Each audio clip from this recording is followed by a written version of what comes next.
Estoy.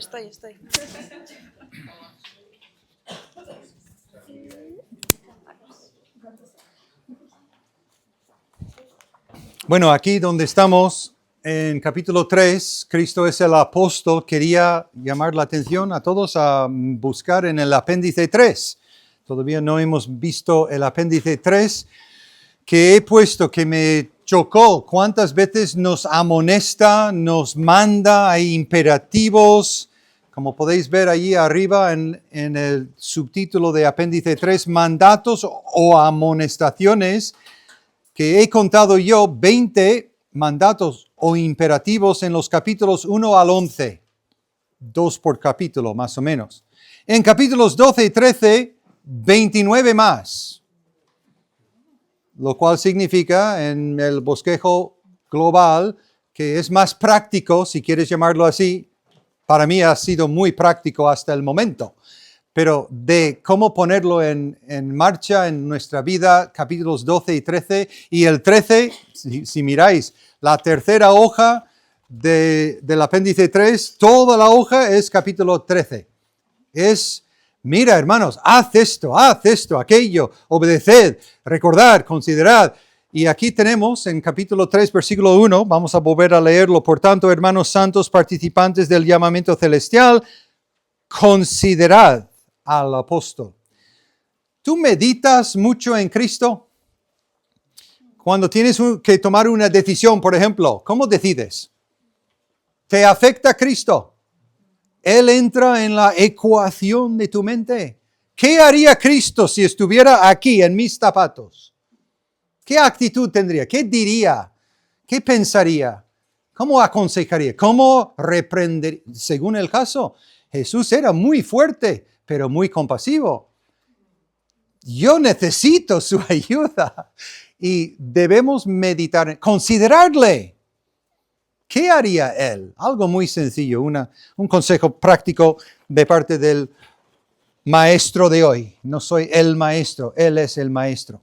Bueno, siguiente punto. Cristo es superior a Moisés. Sabéis que yo solía decir Moisés.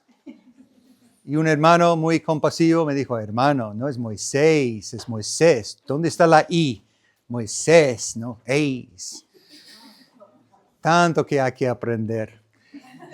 Que era fiel en toda la casa o el pueblo de Dios. Números 12, vemos que él era fiel allí como el que Dios había elegido. Cristo es creador. Versículo 4 dice aquí en capítulo 3, porque toda casa es hecha por alguno, pero el que hizo todas las cosas es Dios. Y como sabemos que Cristo hizo todo, según Juan 1:3, Dios hizo todo por él, él hizo, Cristo mismo es el creador. Cristo es también hijo, no solo siervo, versículos 5 y 6. Y Moisés a la verdad fue fiel en toda la casa de Dios como siervo para testimonio de lo que se iba a decir, pero Cristo, estas frases, pero Cristo es superior, es mejor, como hijo sobre su casa, la cual casa somos nosotros, si retenemos, es que van juntos. No hay duda que vamos a retenerlo si de verdad lo tenemos. Si retenemos firme hasta el fin la confianza y el gloriarnos en la esperanza. Bueno, cambiamos de hoja aquí, donde tenemos el viejo tabernáculo, una representación. Cristo da reposo.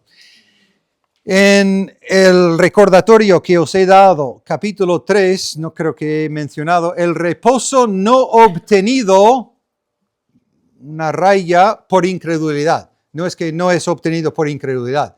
No obtenido, ¿por qué? Por la incredulidad de ellos. Eso es el capítulo 3. Bueno, estamos ahí, el reposo. ¿Dónde estoy yo en mis apuntes? Perdona, un segundo. Vale, ahí estoy.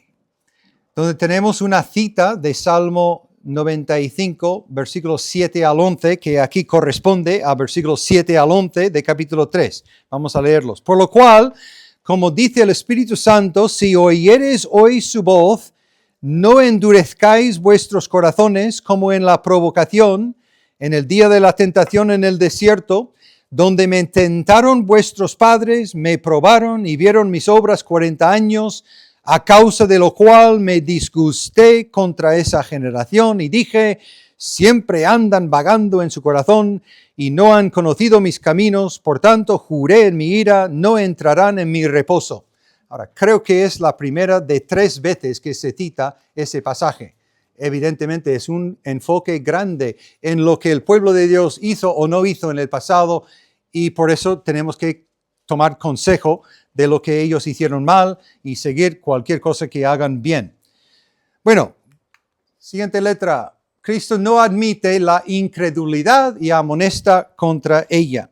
Como hemos leído antes en versículo 12, mirad, otro imperativo, mirad, hermanos, que no haya ninguno de vosotros corazón malo de incredulidad para apartarse del Dios vivo. Quiero hacer un comentario breve sobre la gramática. No he entrado mucho en la gramática, sí, a algún punto, pero hay subjuntivos y hay imperativos que tenemos que entender un poco aquí. Vosotros podéis seguramente explicarlo mejor que yo, pero para que veáis mi entendimiento, es parecido el griego a nuestro castellano. Cuando yo diga, tengo aquí apuntado, mira otra vez capítulo 2, versículo 1. Por tanto, es necesario que con más diligencia atendamos. ¿Atendamos es indicativo o subjuntivo? No, es subjuntivo porque atender es el infinitivo. Atendá, cuando cambiamos la terminación a la otra serie de terminaciones es subjuntivo. Pues en griego esto no es subjuntivo, es un infinitivo. Pero vamos a entender, no voy a cambiar la escritura, pero no es verdad que en castellano podríamos decir por tanto es necesario, con más diligencia, atender a las cosas. Atender es el infinitivo. Pues en griego quiere decir lo mismo, no cambia el significado. Y en griego se traduce correctamente o como acabo de leerlo o como está escrito. Es necesario que con más diligencia atendamos, que es necesario atender. Y quitamos el con más diligencia o lo dejamos ahí, no vamos a quitar de la escritura. Pero las formas son iguales en lo que significa. Y eso ocurre si empiezas a profundizarte y hablar con alguien que ha estudiado el griego, te van a decir, pero eso no es un subjuntivo en el original, es un infinitivo. ¿Y qué le dices? Diles, claro que sí, como en castellano podemos decir, y darles un ejemplo, como os he dado, hay una y otra vez, y será importante, sobre todo en capítulo 10, cuando lleguemos ahí, espero que sea en la cuarta sesión para poder explicar el otro pasaje muy polémico ahí. Bueno, simplemente ese comentario de que se puede entender ese subjuntivo de esa manera. Bueno, esa incredulidad, uno solo. La incredulidad viene cuando nos apartamos de Dios. Dios no tiene el problema. Tú y yo somos los culpables. Nos apartamos de Él. Él no se aparta de nosotros. La incredulidad también viene con el endurecimiento del corazón y Cristo requiere firmeza hasta el fin. Leamos otra vez versículo 14 de capítulo 3. Porque somos hechos participantes de Cristo con tal que retengamos firme hasta el fin nuestra confianza del principio. Y fijaros que siempre se meten esas palabras como confianza. No dice nuestra posibilidad, nuestro sentimiento. No, es nuestra confianza porque Él promete y Él cumple con sus promesas. Este autor siempre, bajo la inspiración del Espíritu, el Espíritu Santo quiere fortalecer nuestra fe, pero tenemos que estar en la fe. ¿Cuál es la evidencia? Que seguimos, lo retenemos y Él nos anima, a mi juicio nos anima, dándonos estas promesas y esta certeza con ese tipo de palabra. Cristo nos da entrada, no da entrada a los incrédulos.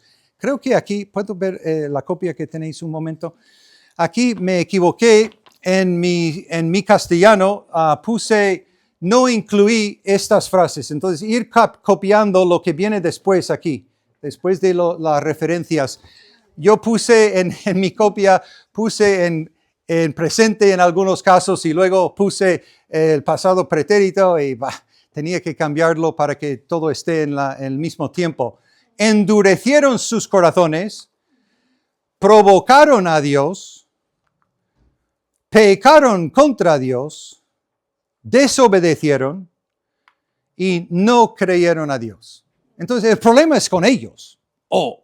El espejo, conmigo, si no estoy creyendo lo que Cristo pide, lo que Él ofrece, Dios es fiel y debemos y podemos contar con Él. Muy bien, pues vamos a pasar a capítulo 4 y os voy a recordar que la idea principal que yo he sacado de Hebreos 4 es el reposo logrado por medio de ¿qué? Por la palabra, por Cristo, pero Cristo es el verbo, entonces está todo, no hay contradicciones, simplemente hay que tener la palabra. No dices, yo creo en Cristo, ¿a base de qué? Dime un versículo. Versículo, no, yo le creo. ¿Qué Cristo tienes? Es que hay muchos Cristos, entre comillas, que se predican. Este Cristo de la palabra de Dios es el que tenemos que conocer. Entonces, aquí tenemos 4 avisos o advertencias o amonestaciones. Temamos es el primero de ellos. Y vamos a ver el apéndice, porque esto es otro, quizás polémico para algunos. El apéndice número 1 otra vez, el último en la primera hoja, versículo 1, apéndice 1, primera hoja, el último apartado ahí abajo, 4.1.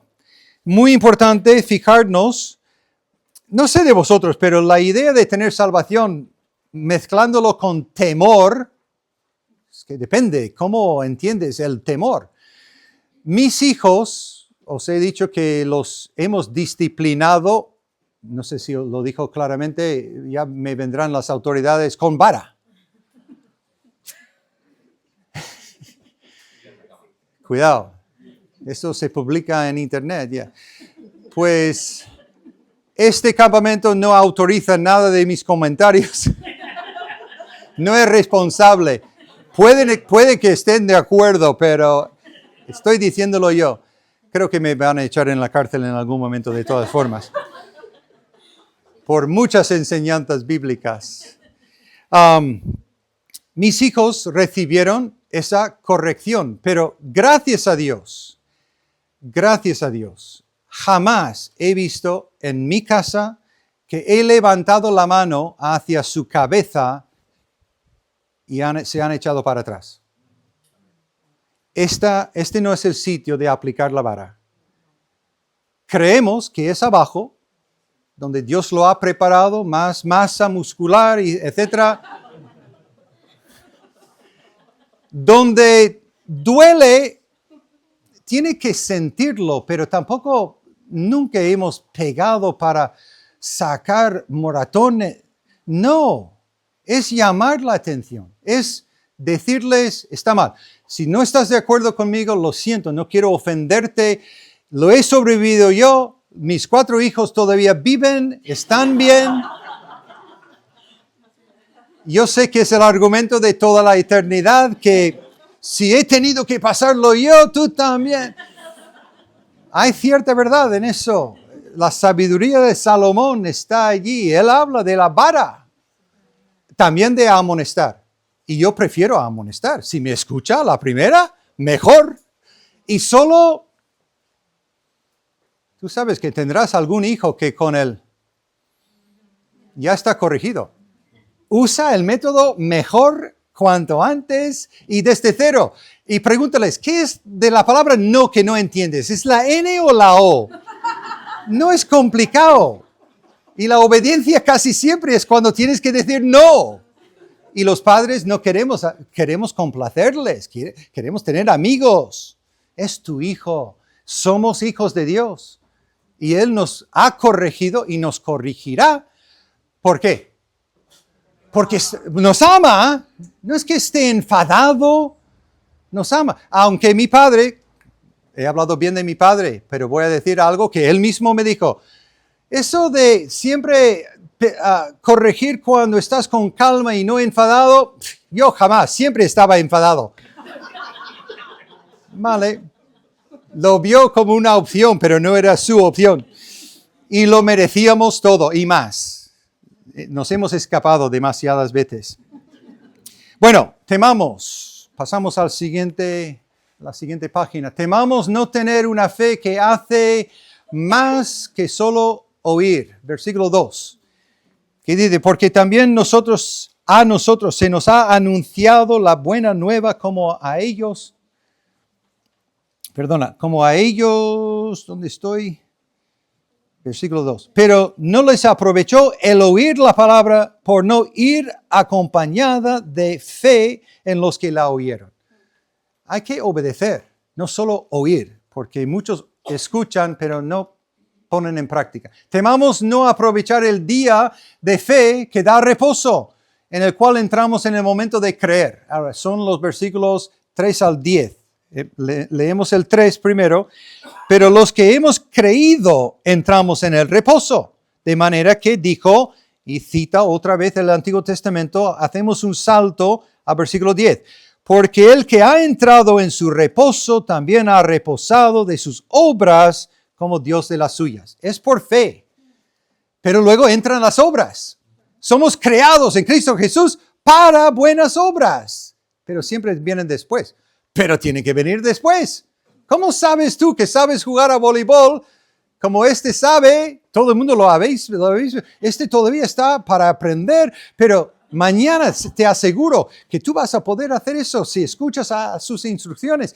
Y vemos que va aprendiendo, va aplicando lo que le enseñó. La vida cristiana es lo mismo, poner en práctica lo que este libro nos enseña, no solo doctrinas de quién es Cristo, sino qué hacemos con el Cristo, cómo andemos como Él anduvo. 1 de Juan 2:6. Decimos que tenemos comunión con Él, debemos andar como Él anduvo. Es el modelo que tenemos que seguir. Procuremos entrar. La palabra procurar aquí significa llevarlo a cabo, no significa intentar alcanzarlo. Ahora, seguramente alguno va a discutir conmigo definiciones. En inglés, procurar es conseguir algo, no intentarlo. Y he oído a alguno de vosotros usarlo así, de verdad. Pero he hablado con un hermano español, pastor, en el País Vasco, y me dice, no, es siempre y solo intentar. Pero procuras cosas, ¿no? Procuras hacer es intentar. Pero has procurado una nueva indemnización de no sé qué. No decimos procurar, decimos lograr. Míralo en el diccionario. También, segunda definición, también significa lograr. Y es lo que significa aquí. No es, voy a intentar. No. Procuramos entrar. Tenemos esa entrada. Es Cristo. No tienes que hacer obras para... Mira Dios, aquí estoy, ¿me ves? Un aplauso para mí. No, estoy en Cristo y reposo. Estoy descansando en Él y entro porque he procurado, porque Él ha procurado la salvación y me lo presenta como un don gratuito que Él me da. Bueno, así lo entiendo yo. Si queréis discutir conmigo, pocos me han venido para discutir. Parece que estáis de acuerdo con la mayoría. Entraremos para dar cuentas. Bueno, sí. Un día, y por eso es tan importante, no veo a nadie aquí aburrido, gracias a Dios, porque vais a dar cuentas de lo que escucháis hoy y mañana, y lo que has escuchado ayer. No es amenazaros, pero no podéis decir, nunca he oído eso.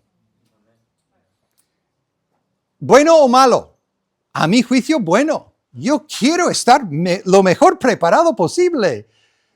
Y no quedarme en la esquina es inocente, es que no me han dicho. Y no me digas, por favor, no quiero, porque luego soy responsable. Es que hay gente que se llama cristiano que vive así. No vivas así. Yo no quiero vivir así. Quiero prepararme porque voy a dar cuentas un día. Retengamos nuestra fe en Cristo. Cristo ya está en el cielo. Versículo 14. Estamos en capítulo 4 todavía, versículo 14. Por tanto, teniendo un gran sumo sacerdote que traspasó los cielos, Jesús, el Hijo de Dios, otra vez, retengamos nuestra profesión, que va juntos. Es lógico. Tú dices, yo estoy en tu equipo de baloncesto, pero no vienes a los entrenamientos. Pero quiero jugar los partidos. Olvídalo. Si estás en el equipo, participas, vas creciendo, vas fortaleciéndote y vas a jugar el partido. Y un día esperamos tener el trofeo, humanamente hablando. Y un día la victoria cumplida ya está hecha, el sacrificio está hecho, pero todavía tenemos que esperar llegar al cumplimiento de ello. Bueno, siguiente, Cristo vivió sin caer.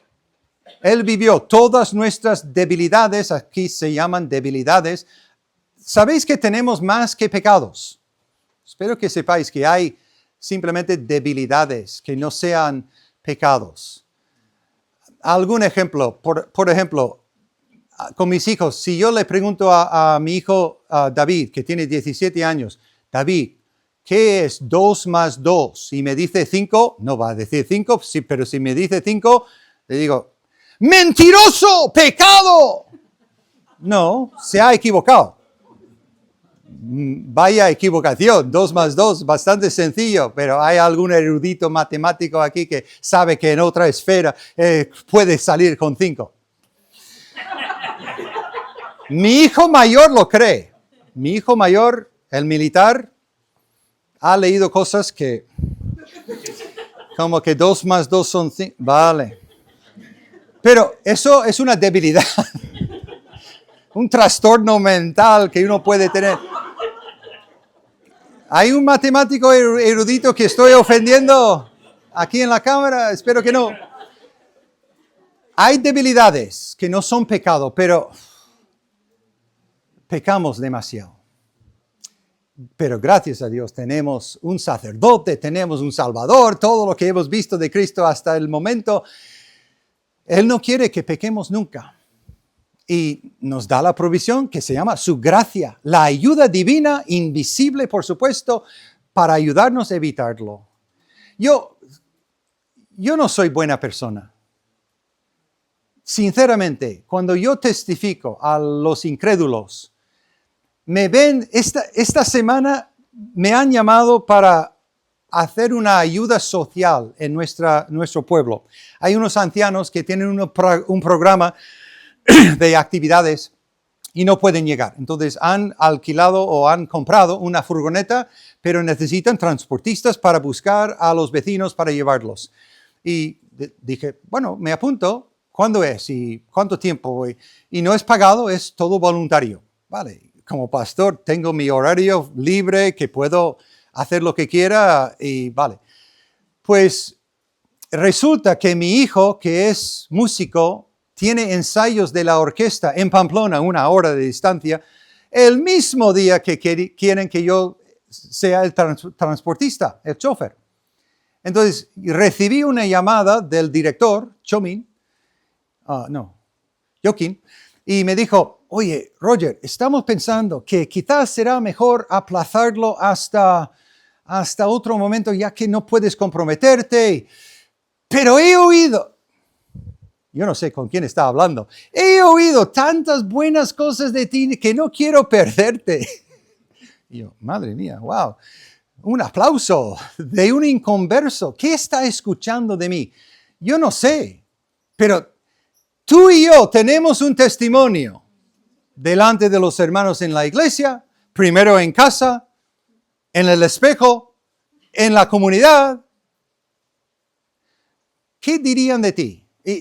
Es muy peligroso aplaudirme y yo no quiero. Me ha sorprendido. ¿Cómo puede saber él algo de mí? Nunca me ha oído hablar. Es posible. Pero lo que le diré a él la próxima vez que le vea, oye, ¿sabes una cosa? Yo no soy buena persona. Se va a echar para atrás. No seas el chofer entonces con nuestros ancianos, si no eres buena persona. Pero no entienden. Yo no soy egoísta. No, nadie aquí me ha preparado el desayuno. No estoy enfadado. Yo preparo lo que quiero, cuando quiero y lo que quiero. No me prepares, por favor. Soy egoísta. Yo busco lo mío y normalmente consigo lo que quiero. Ese egoísmo es la raíz de todo pecado. Yo solía decir que es el orgullo. El orgullo no siempre.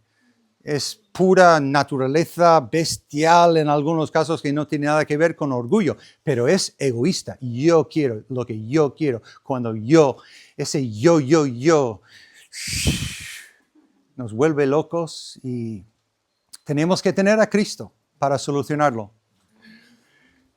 Y Él nunca cayó. Acerquémonos confiadamente al trono de la gracia. Después de decir todo eso, nos invita otra vez, palabra que nos anima. Acerquémonos, versículo 16 del 4. Confiadamente al trono de la gracia para alcanzar misericordia y hallar gracia para el oportuno socorro. Eso después de hablar de qué débiles somos, qué pecadores somos. Acerquémonos confiadamente. ¡Wow!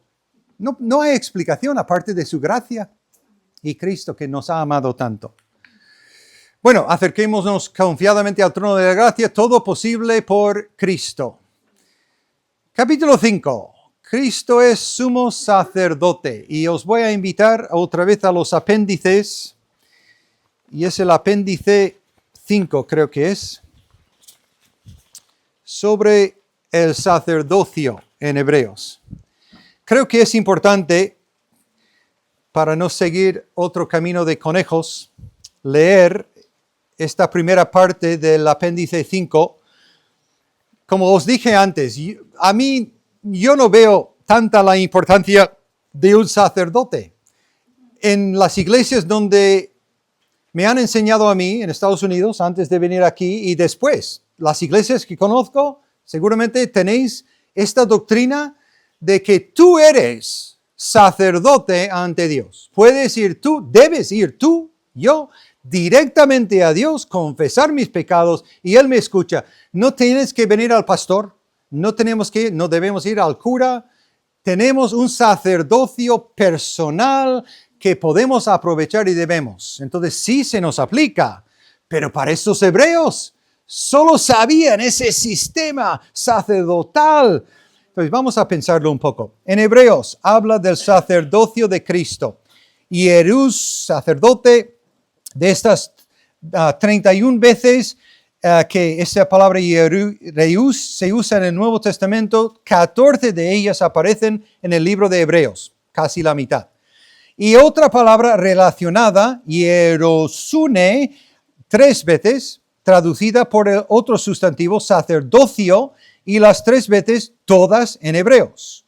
Ahora, archierus, sumo sacerdote, aparece 122 veces en el Nuevo Testamento.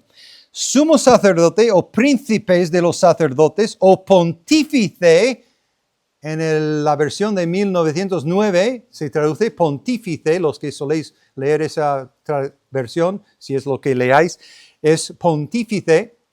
Por cierto, les dije a unos hermanos antes, de las 40 veces que he leído el libro, lo leí en 5 versiones en inglés, 3 en castellano. En castellano, la de Jerusalén, que es la católica, que recomiendo, os puedo decir solo un versículo que está mal traducido a mi juicio, sobre María, le exaltan como llena de gracia y de verdad, en Lucas.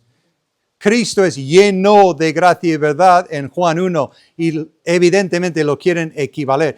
Aparte de ese versículo, ¿quién soy yo para juzgar una traducción? Porque no soy erudito, pero leyéndolo simplemente en castellano, podéis recomendar, a mi juicio, su propia Biblia. Lee la Biblia de Jerusalén a tus compañeros familiares católicos. Simplemente no lean los apuntes, porque esa es la doctrina católica explicando todo. Solo el texto, difícilmente lo vas a lograr. También lo leí en griego y en vasco y gracias a Dios no encontré nada contradictoria, tampoco nada inspirador que os tengo que contar. Mira lo que ponía en vasco. Gracias a Dios tenemos buenas traducciones, es lo que quiero decir. Hay malas, ten cuidado. Bueno, volviendo aquí, las 122 veces pontífice, de estas 122 veces que arquierus se encuentra en el Nuevo Testamento, 105 de ellas están en los 4 evangelios y el libro de los Hebreos el libro de Hebreos. Y se refiere a los sumos sacerdotes,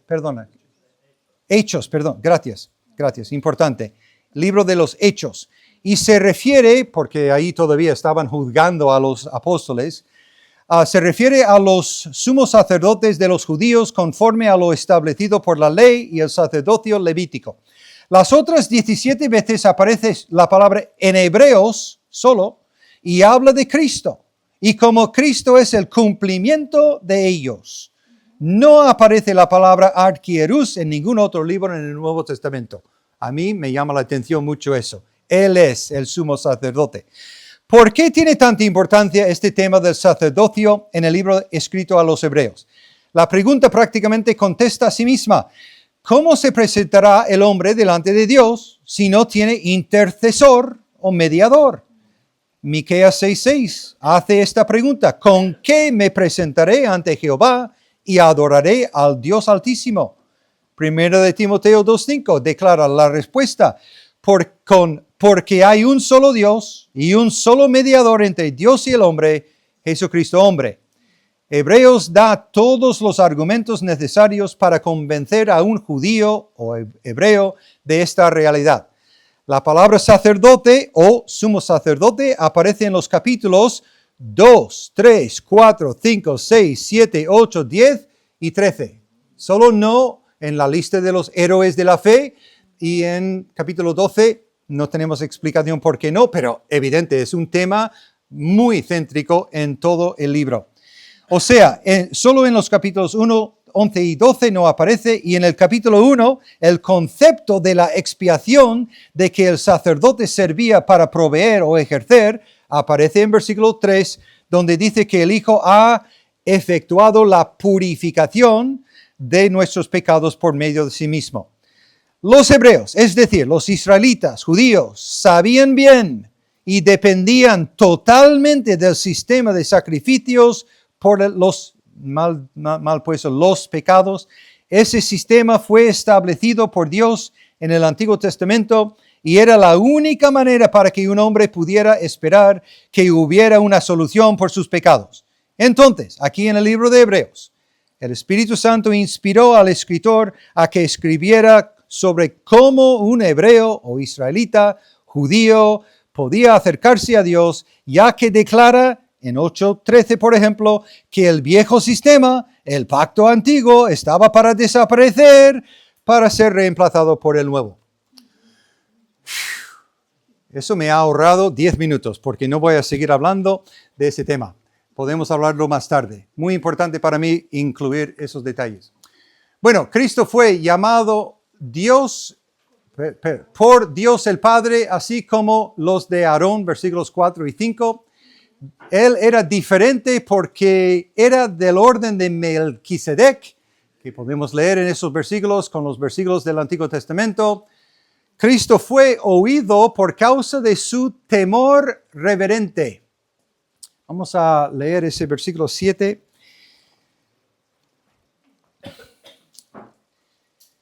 Y Cristo en los días de su carne, ofreciendo ruegos y súplicas con gran clamor y lágrimas al que podía librar de la muerte, fue oído a causa de su temor reverente. ¿Os habéis fijado alguna vez cuántas veces aparece el tema o la palabra orar o oración en el libro de Hebreos? Yo sí. 2 veces. Aquí y en Hebreos 13, donde dice orad por nosotros. Ahí orad es siempre dirigido una oración a Dios, y aquí, curiosamente, menciona a Cristo, que ¿por qué tuvo que orar Cristo? Si tuvo plena comunión con su Padre, tenía todo conocimiento, ¿por qué está hablando Él con el Padre? ¿Y por qué tú y yo? Bueno, tú y yo, porque Él. ¿Y por qué Él? Porque Él quería esa comunión con su Padre, disfrutaba.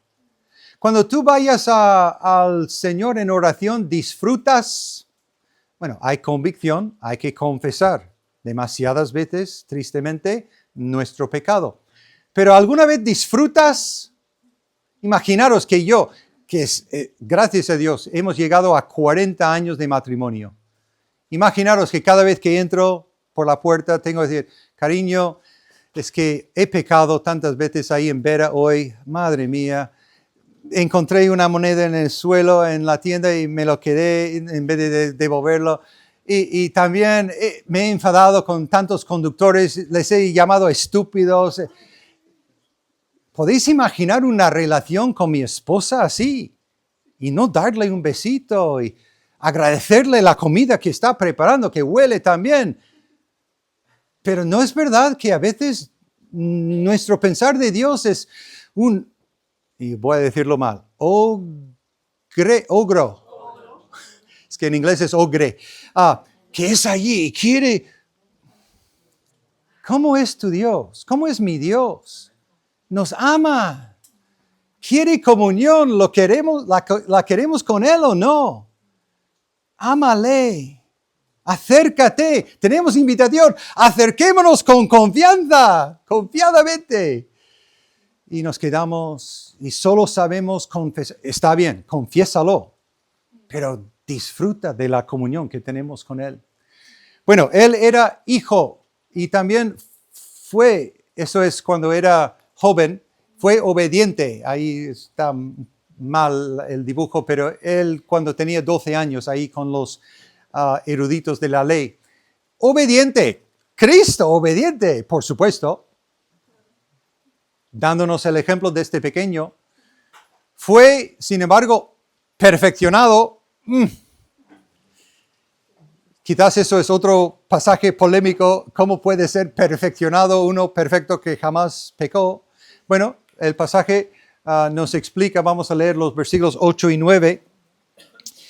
5, 8 y 9. Y aunque era hijo, por lo que padeció, aprendió la obediencia, y habiendo sido perfeccionado, vino a ser autor de eterna salvación para todos los que le obedecen, dándonos ejemplo de que hay esperanza para ti. Si Él ha pasado estos pasos para llegar a donde ha llegado y nos ha dado todo, pues tú y yo, siguiéndole, también podemos hacer lo mismo. Pero vino a ser autor de eterna salvación. Esta palabra autor aparece, a ver si tengo mi apunte aquí, 2 veces más en 2:10 y en 12:2, si queréis apuntar y ver más luego. 2:10 y 12:2 también habla de que Él fue autor, no solo aquí, autor de eterna salvación. Fue declarado también por Dios sumo sacerdote, una de las ocasiones de esa palabra arquierús.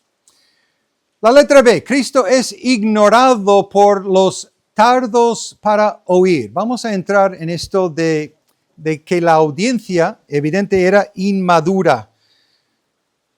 Acerca de esto tenemos mucho que decir y difícil de explicar. ¿Y cuál es el problema? Por cuanto os habéis hecho tardos para oír. Dios no está confundido. No tiene que cambiar de griego en los tiempos de los que sabían griego. En nuestros tiempos no tenéis que aprender inglés para llegar a Cristo, ¿sabéis? Gracias a Dios, ¿no? Lo digo porque Dios bendiga a mi abuelo. Él me dijo, sinceramente, antes de venir a España, bueno, hay que entender, él había luchado en la Segunda Guerra Mundial. Él sabía lo que era la guerra. ¿Y dónde ocurrió la guerra? En Europa. Él no quería salir de América y pisar tierra en Europa jamás. Otra vez. Estaba en Italia, subió la península y yo no puedo ni imaginar lo que se ve en una guerra. Pero él no quería volver a Europa y tiene un poco Europa, malo Europa, es un mal sitio. Y me dijo, pues yo creo que debes enseñarles inglés para que aprendan el Evangelio para ser salvo. Y yo, creo que es más fácil que yo aprenda español, donde la mayoría, si no decir todos, saben español. Sí, pero tienen que aprenderlo en inglés. Vale, bendito abuelo. Yo enseño inglés. Si puedo ayudar a los chicos del pueblo, les enseño, pero es para mejorar su nota, no es para darles... Bueno, el Señor me ha dado, sinceramente, Dios me ha dado muchas oportunidades en mis clases de inglés para dar el Evangelio. Una chica este verano recibió una Biblia, porque su amiga había recibido una Biblia. Su amiga brasileña con Biblia en portugués, entonces esta chica no podía leer su Biblia.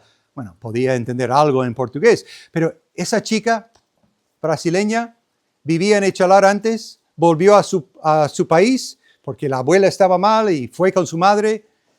Volvió, en mayo le hablé y me dijo, tenía algo diferente. Era alumna mía de antes de inglés, pero esta vez le vi con una sonrisa y me dijo que era creyente ya, que había ido una misionera de Inglaterra a su país, a su pueblo, a su barrio, le considera su madre espiritual y ha vuelto a Echalar para ganar a sus compañeros de la escuela para Cristo.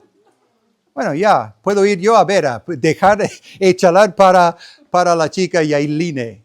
Pues es amiga de mi alumna ahora de inglés y ella quería una Biblia para ir leyéndolo con su mejor amiga que ha vuelto de... Dios obra en cualquier idioma, pero el idioma que él escogió, porque en aquel entonces todo el mundo hablaba griego, entonces está escrito en griego y por eso lo estudiamos. Bueno, Cristo es ignorado por los tardos para oír, debemos ir creciendo, debemos dejar la niñez para el discernimiento de la madurez. Dejar la niñez para el discernimiento de la madurez.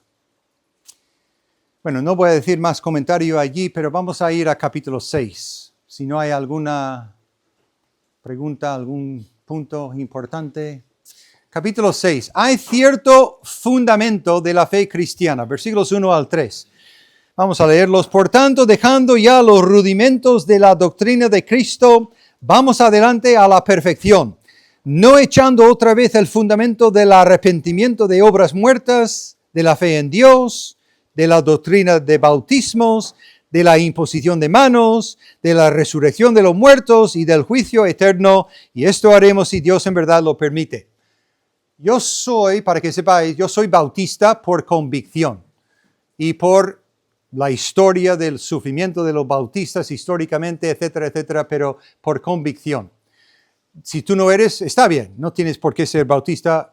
Todo creyente verdadero va al cielo por fe en Cristo, no por ser bautista. Pero una vez alguien me dijo, no importa que seas tú bautista, no debes de quitar eso de tu título. Y le dije, vale, pues aquí menciona doctrina de bautismos, entonces si tengo que echar fuera bautismo, también tengo que echar fuera resurrección de muertos, juicio eterno, imposición de manos, arrepentimiento de obras muertas, la fe en Dios. Si voy a echar fuera bautismo, tengo que echar fuera, si no importa, bueno, me importa. Pero a ti, si no te importa, está bien. Bueno, ¿a dónde voy? Fundamento de la fe cristiana. Eso es lo más básico que ha mencionado ahí. Arrepentimiento de obras muertas. No sé si cuando tú tienes oportunidad de testificar, hay hermanos que van al camino de los romanos. Habéis oído hablar de los versículos, lógicamente, en el libro de Romanos. Es muy útil, está bien. Yo prefiero ir a Juan 1:12, personalmente, que hay que recibirle y no solo saber de él. Pero lo más esencial para mí se encuentra en Hechos 20, donde Pablo, vamos a mirarlo, Hechos 20, creo que es versículo 21, donde Pablo, a mi juicio, da un resumen de lo que es necesario para predicar el Evangelio. Sí, es Hechos 20:21, donde él está hablando con los ancianos, creo que son de Éfeso, y él dice, testificando a judíos y a gentiles acerca de, esto es su testimonio, es lo que está testificando, acerca del arrepentimiento para con Dios y de la fe en nuestro Señor Jesucristo. Ahora, hay teólogos que dicen, pues, ¿cuál viene primero, la fe o el arrepentimiento? Tienes un pelo, vamos a dividirlo allí. Es sí y sí. Hay que estar arrepentido y creer a Jesús. ¿Cuál viene primero? Si a ti te importa, pues estúdialo. Hay que tener los dos a la vez. Y creo que ocurren a la vez en el momento de la salvación. Es lo esencial del Evangelio. Fe en Dios, versículo 1, la última parte, y luego bautismos que he mencionado ya, la imposición de manos, llamados de Dios. Es muy importante que esa imposición de manos no creo que se refiere a sanamientos, sino a la ordenación, al ministerio, reconociendo que uno es creyente, que es capaz de y debe de ir a predicar. Como lo de Aarón también en Hechos, especialmente en Hechos 13:3, donde impusieron las manos sobre Pablo y Bernabé antes del primer viaje misionero. También resurrección de los muertos es parte de nuestra base y el juicio eterno. No podemos olvidarnos del juicio eterno. Ya os comenté antes de mi conversación de Fuego, California, con mi amigo, ¿vale? Pues le da miedo. Casi tiembla él cuando hablo con él. Pero no soy fiel ministro de culto, dando testimonio, si no incluyo, si no hay juicio, si no hay resurrección de muertos, según 1 Corintios 15, somos de los más tontos que hay. ¿Por qué venir a España yo 33 años si no hay juicio? Es lo que la Iglesia Católica está enseñando ahora. No hay juicio. Antes, los católicos que viven donde vivo yo, están hasta aquí con el infierno. Y ahora no escuchan del infierno. No es popular, entonces lo han cancelado. Por lo menos del hablar, no hablan porque la gente no quiere escucharlo. ¿Y qué ha pasado? Bueno, han aumentado los que asisten sus cultos. No hay nadie que va. Casi nadie. Tienen casi en sus misas lo que tengo yo en mi iglesia. Y todos están registrados como católicos bautizados. Bueno, no quiero hablar demasiado en contra de ellos, quiero hablar de Cristo. Y hay juicio venidero, eterno. Hay algo imposible aquí en versículos 4 al 12. Hablamos de un verdadero cristiano. Versículos 4, volviendo aquí a Efesios, a Hebreos, capítulo 6. Se me olvidó destacar en este cachito aquí. Capítulo 5 era el autor de la salvación y el alimento sólido, y ahora capítulo 6, adelante a la perfección.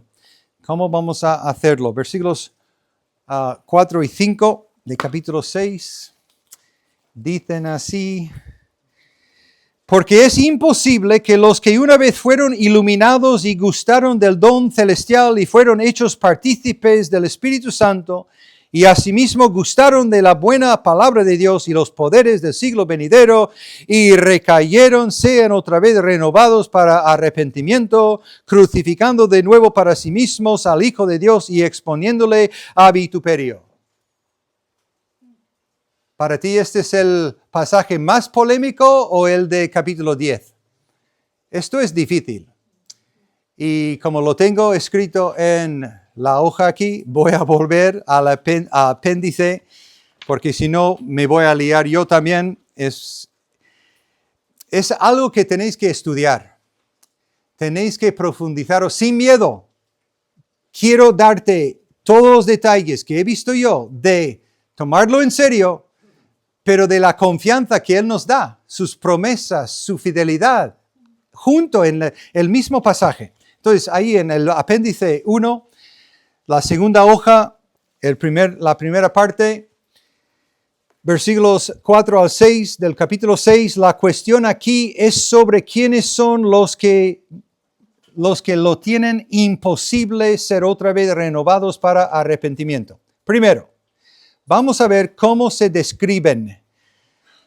Se dicen de ellos, son iluminados. Ahora, iluminar, en capítulo 10, versículo 32, vamos a verlo ahí, capítulo 10, versículo 32.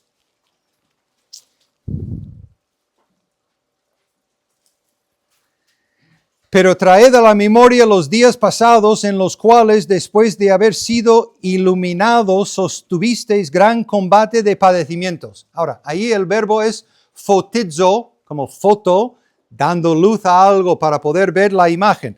Pero también mira conmigo en Juan 1:9. Muy importante saber que los dos versículos están ahí. Para mí esto me ayuda a ver que puede haber una mezcla en la congregación, vamos a decir, los que van a leer esta epístola no están escuchando una predicación.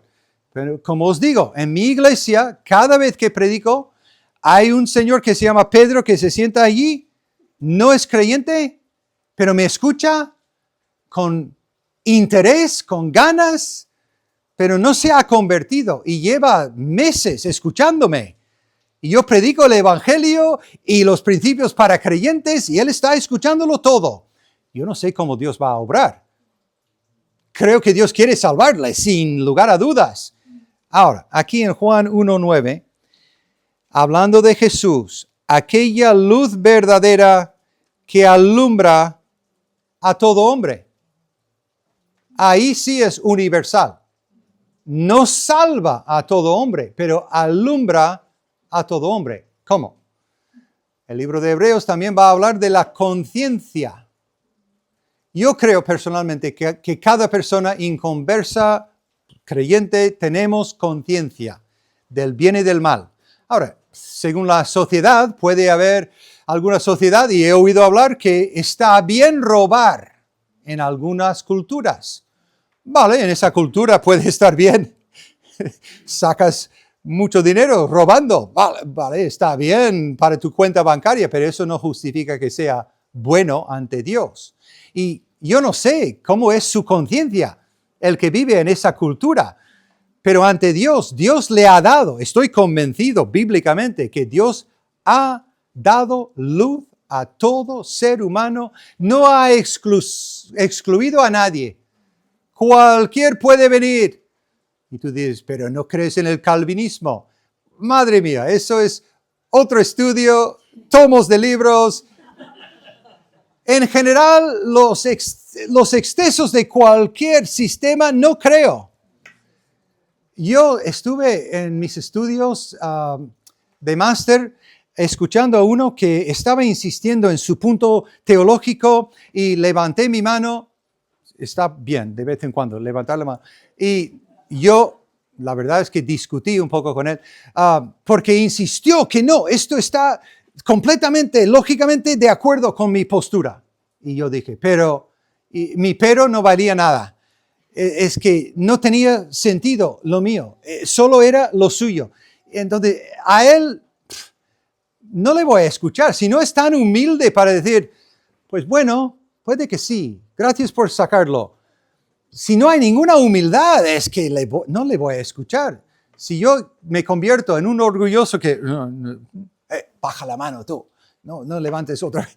No, yo no soy el último, no soy el primero, ni segundo, no estoy en el quinteto inicial. Hay que ser humildes y estudiar esto y ser iluminados, porque la luz está allí. A todo hombre Dios ha iluminado. Volvamos a los apuntes. Número 2, también dice de ellos, gustaron del don celestial, versículo 4. También dice, y gustaron de la buena palabra de Dios y los poderes del siglo venidero. Eso suena fuerte, ¿no? Tienen que ser salvos. Bueno, esta palabra gustar o probar en castellano, lo mismo, probar una bebida o una comida, podemos verlo en Mateo 27:34, donde Jesús probó el vinagre con hiel. ¿En qué situación? Él continuó bebiendo, probó, se dio cuenta de lo que era y lo rechazó. Muy importante. Alguien puede probar de algo y decir, pues no. ¿Qué pensáis de la parábola de las 4 semillas en 4 tierras diferentes de Mateo 13? Otro estudio para un intensivo entero. Personalmente creo que el último es el único que fue salvo. Y hay buenos amigos míos que dicen que no. Es que tenemos que tener cristianos carnales. ¿De dónde los vamos a sacar sino de entre las piedras y las tartas? De Mateo 13. No estoy de acuerdo. No me gusta la idea de un cristiano carnal, pero existe. No lo voy a negar. Pero si lees, es que siempre es no. Pero el que fue sembrado en buena tierra, ese pero es muy importante. Todo lo anterior es diferente que el pero. El que da fruto. Otra vez, fruto. Oye, hermano, no me hables de fruto. Yo no veo mucho fruto en mi vida. Mira el espejo. Levántalo. Estúdialo. Profundízate en ese espejo. No estoy aquí para juzgar a nadie, pero espero que tú quieras estar lo mejor posible en total, perfecta comunión con este Cristo que nos ha salvado. Voy a aprovechar de 2 minutos, hermano. No he levantado la mano con tres dedos. Seguimos leyendo allí en esta hoja. Y Juan 2:9, el maestresala probó el agua hecho vino. Puede que él bebió un vaso entero, no sabemos. Tanto que sabía, por lo menos lo probó suficiente para saber que era superior.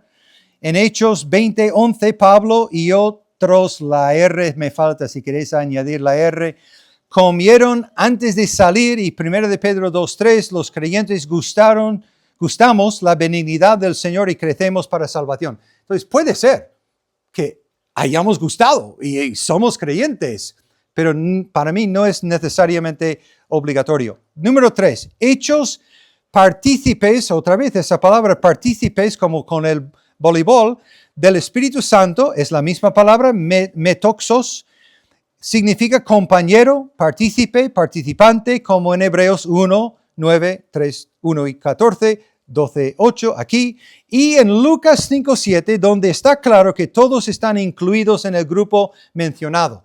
No quiero mentir, en ese caso todos están en el grupo. Segundo, tenemos que contemplar la posibilidad de que recayeron. Ahora, otra vez, es la única vez en todo el Nuevo Testamento que aparece este verbo. La única vez. Esto no es habitual, que están cayendo, que hay apóstatas por cada esquina. No es la idea. Y esta palabra significa, como pongo ahí, caerse por el camino, desviarse. Posiblemente estos serán creyentes carnales, como los de Corinto, y cito los versículos donde habla de ellos, o quizás los que perdemos nuestra comunión, y tenemos la solución en 1 de Juan 1, 6 al 9, confesando nuestros pecados, somos perdonados y restaurados a la comunión con Él, y nos limpia de toda maldad. Tercero, la imposibilidad es que tales personas no pueden ser salvas por segunda vez. Es mi conclusión. No hay otra manera de ser salvos, y Cristo murió una vez para siempre. Entonces yo, si soy salvo una vez para siempre. Si vuelvo a repetir, es como si estoy crucificándole de nuevo. Y hay gente que piensa y habla así, que ellos tienen que hacer algo, algún sufrimiento, alguna penitencia para poder, como mi amigo en el balcón, qué triste. No podemos hacerlo, Dios no lo va a hacer, estamos seguros en Él. Cuarto, Versículos 7 a 8 dan dos ilustraciones de este caso. Versículo 7 da el ejemplo de hierba provechosa y bendición de Dios, que es, a mi juicio, fruto que da evidencia de un buen árbol. Pero versículo 8 da el ejemplo de la tierra que produce espinos y abrojos. Y esto es el mismo contexto. Para mí, esto es parte de la explicación. Si no entendéis esto, mira el fruto. Si no sabes de tu caso, mira tu fruto. ¿Tienes buen fruto o mal fruto? Todos seremos juzgados según Jesús, según nuestro fruto. ¿Dónde estoy? Versículo 8 da el ejemplo de la tierra que produce espinos y abrojos y es reprobada, maldecida y será quemada, que es fruto que da evidencia de un mal árbol. Así que, vamos adelante a la perfección. Versículo 1. El mismo verbo que hemos visto antes, perfecto en el sentido de maduro, consumado, cumplido, acabado. Y recuerda lo que el autor dice a continuación en 6, 9 al 17, de que estamos, el consuelo. Estamos persuadidos de cosas mejores y que pertenecen a la salvación, aunque hablamos así. Él no está mintiendo, estoy hablando seriamente. Mira el espejo. Examínate, pero estoy dando consuelo. Nota que esta última frase indica que el fuerte aviso de versículos 4 al 6 tienen que entenderse como algo serio que debe hacernos temblar y temer a Dios, pero sigue diciendo que hay plena certeza de la esperanza, que hay una promesa y que tenemos una segura y firme ancla del alma donde Jesús entró por nosotros. A mí ese es el equilibrio de nuestro título largo del estudio. No solo una fe sobria, sino la fidelidad a la fe hasta el final, con una sobria esperanza segura. Es una esperanza segura, pero es serio, hermanos, es serio. Y estáis aquí, creo que lo veis serio. Buena señal. Oremos. Gracias, Padre, por tu palabra. Pedimos que nos ayudes a examinarnos y ver tu gran amor por nosotros, tus promesas, la certeza que tenemos en Cristo. Líbranos de los pecados que nos asedian, que vamos a ver en capítulo 12. Y fortalece nuestra fe por tu fidelidad. En el nombre de Cristo Jesús. Amén. Muchas gracias. Bueno, me dice Francisco.